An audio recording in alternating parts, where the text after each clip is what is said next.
Mesdames, Mesdemoiselles, Messieurs, bonjour. Genshin Impact est un jeu qui a rapidement su s'imposer et impacter, si j'ose dire, les joueurs de tout horizon. De par son visuel, ses waifus ou son gameplay, le jeu vaut le coup d'être joué et je le conseille vivement. Mais si tu n'as pas forcément envie de dépenser 2000 €, oui 2000 €, pour avoir une grosse équipe, je te propose une équipe qu'on appellera la team de la gratuité, qui est composée de personnages que tout le monde a forcément, car ce sont des personnages qui nous sont donnés dès le début du jeu, à la fin du tutoriel pour la plupart. Je précise bien entendu que cette vidéo s'adresse aux débutants qui veulent commencer le jeu et non aux joueurs qui ont déjà plusieurs heures de jeu à leur actif.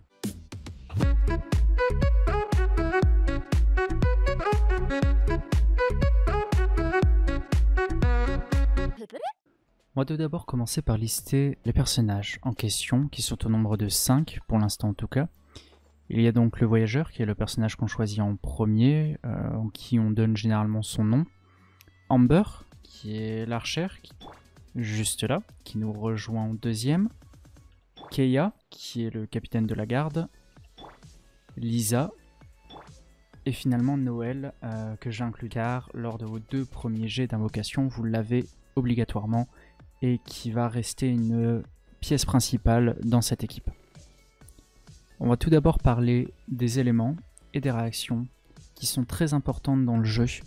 Chaque personnage a un élément, un peu comme un Pokémon, et plusieurs éléments ensemble vont avoir des réactions différentes. Par exemple, Noël, qu'on voit actuellement, est d'élément roche. Lisa, qui est juste là, est d'élément électrique. Keia est d'élément glace et Amber est d'élément feu. Ça va être notre équipe de la gratuité tout simplement. Donc là, vous l'avez devant vous. On va développer ça. D'abord, je vais vous parler des réactions. Au niveau des réactions, on a dans un premier temps la cristallisation, qui est lorsqu'une attaque d'élément roche s'additionne à une attaque d'élément glace, électrique ou feu.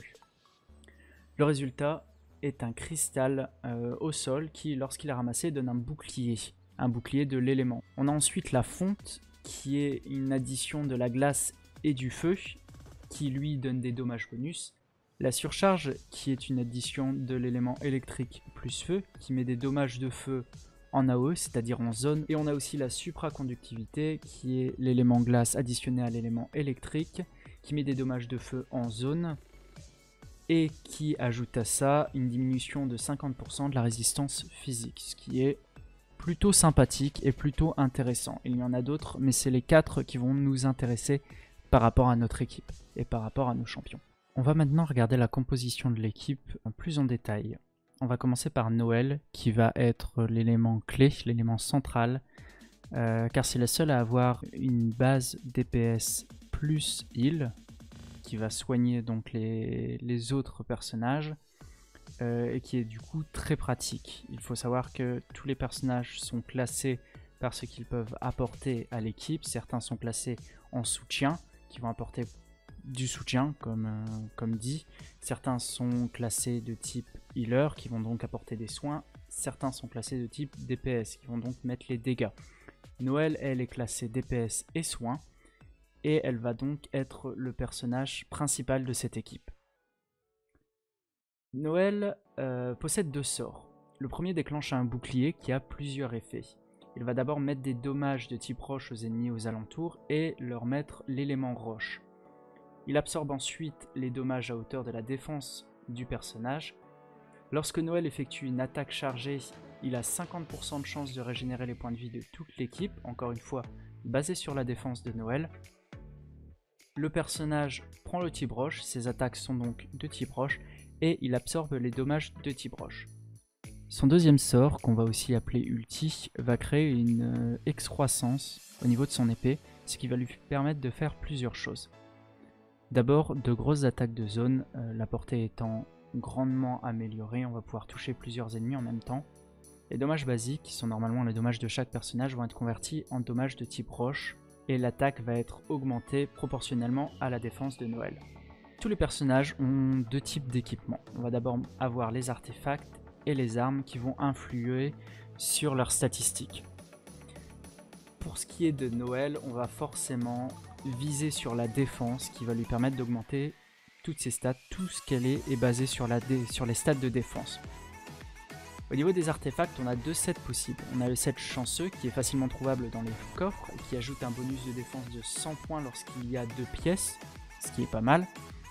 Et le set cœur du gardien qui est plus rare mais qui va augmenter la défense de base de 30%, ce qui est forcément plus intéressant. On peut bien sûr additionner les deux car on peut mettre jusqu'à 5 artefacts. Pour l'arme, elle est facilement obtenable si farmer ne vous fait pas peur. Il s'agit de l'ombre immaculée. Passons maintenant à Lisa. Lisa reste un bon ajout pour l'équipe, son type électrique est présent dans plusieurs réactions élémentaires et toutes ses capacités, au nombre incroyable de 2, mettent l'effet électrique sur l'adversaire. Sa première capacité a 2 possibilités d'utilisation. Soit en appuyant juste une fois sur la touche, elle libère un orbe de foudre qui, en cas de coup, applique un statut conducteur, qui a maximum 3 accumulations. La deuxième possibilité est de rester appuyé sur la touche et, après un temps d'incantation prolongé, elle inflige de gros dégâts de zone autour d'elle de type électrique. Quant à son deuxième sort, donc son ulti, elle va invoquer une zone au sol lançant des éclairs aux ennemis environnement et infligeant des dommages électriques pendant 15 secondes.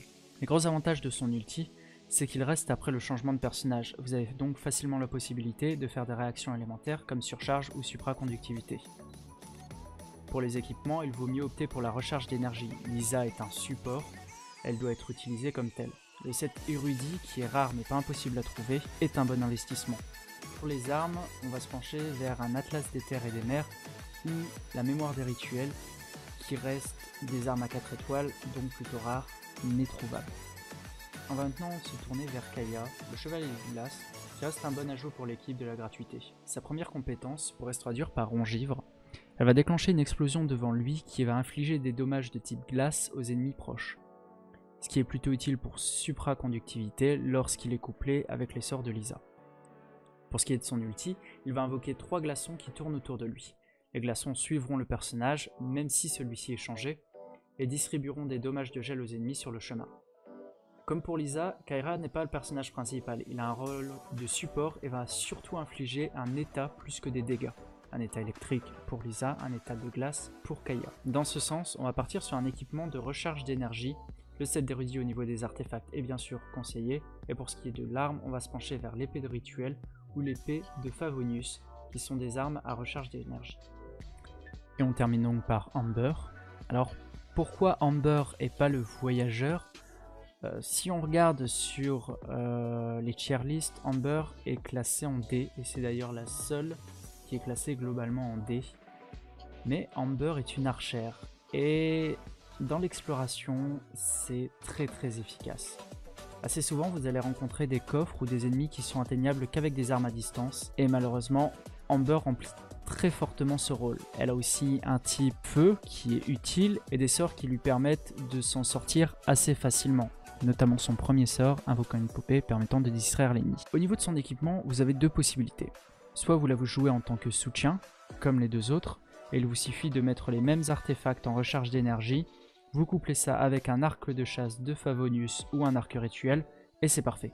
Soit vous l'utilisez en DPS de secours, pour atteindre notamment les ennemis à distance, et dans ces cas-là, il faut partir sur un cœur du guerrier ou un artiste martial pour les artefacts. Au niveau de l'arme, un arc rouillé, un arc de guerre de ronche noire ou un arc royal est très indiqué. C'est donc déjà la fin de cette vidéo. J'espère qu'elle t'aidera à faire ta première équipe. C'était un premier jet pour moi et j'espère n'avoir rien oublié dans ce genre de tuto. Si jamais vous avez fait un bon petit tirage des familles, que vous voulez modifier votre équipe et que l'anglais ne vous fait pas peur, je vous mets un lien d'un site qui peut grandement vous aider. Si ce genre de vidéo vous plaît et que vous voulez en voir d'autres, sur comment équiper un personnage particulier par exemple, n'hésitez pas à me le dire en commentaire, je me ferai un plaisir de vous lire. Sur ce, je vous dis merci d'avoir regardé, bisous et surtout, wink wink à vous.